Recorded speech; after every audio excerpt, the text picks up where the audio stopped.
Hello and welcome back to On the Couch with Nikki, where I bring you experts for expats.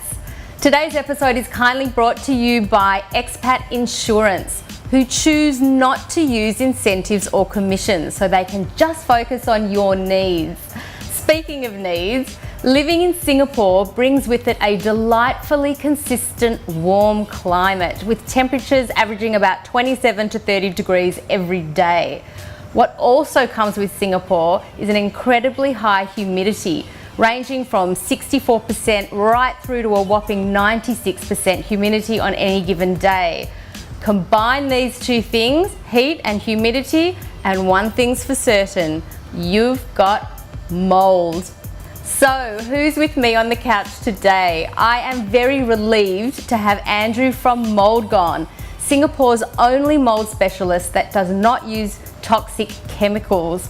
Let's speak to him about how to navigate this persistent and annoying epidemic that is mould. Andrew, mould is, in my mind, merciless and does not discriminate with who it attacks. It is one of the biggest bugbears living in Singapore. What can we do to reduce mould in our household? Mould is everywhere here. It's the perfect environment. High humidity, high temperature creates the perfect environment for mould. But mould needs two fundamental things to grow. It needs moisture, which we've already spoken about, the high humidity, and it needs a food source. And mould loves anything that was once living.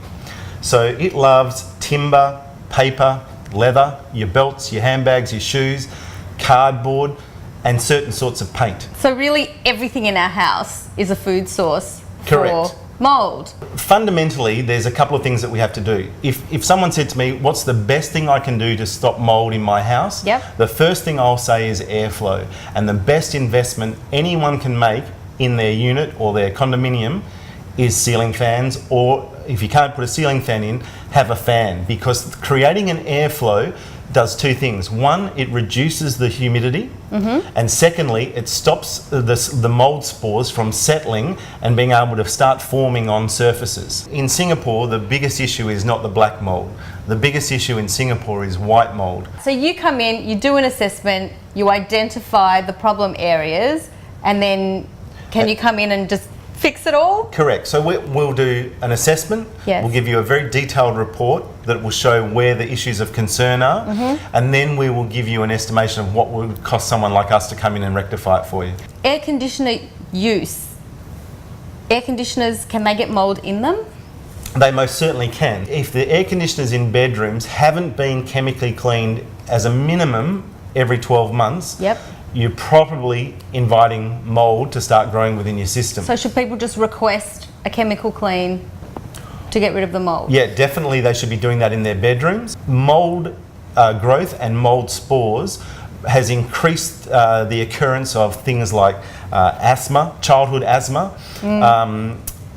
itchiness, allergic reactions to substances within the mould structures, has given people a whole range of different health issues. Cleaning products, bathrooms, tabletops, floors. Can we use the regular products that we've been using from the supermarket? For your flooring and your kitchen bench tops, those sort of things, keep using what you're doing. Yep. But remember, it's the tool that you're using to do the cleaning. So if you're using like an old style mop, the old rope twine sort of mop, you need to throw that away. Okay, because all that is a device that then gets put outside and dries slowly, grows mould in it, and then you come back in and use it again. Oh wow, okay. So Nikki, what you should be using is something like this, which is a microfiber mop pad. And the beauty of this is microfiber picks up every bit of dirt, and then once you've used it, simply take the pad off it, throw it in the washing machine on the hot wash, and you reuse it again and again and again. Okay. The same with the cloths that you're using on your bench tops. Microfiber cloths are the best because they pick up so much of the dirt and the mould spores as you're doing it. So there are areas of the house that are cleaned daily, and then there are areas that really don't get a look in. Perhaps the back of the bedside table, bed frames, maybe the coffee table sides or underneath. What should we be using for that? Because that's where mould notoriously grows over time. That's exactly right. And it's growing there because we're not cleaning it and going to it on a regular basis. they need to be wiped down with a good quality disinfectant.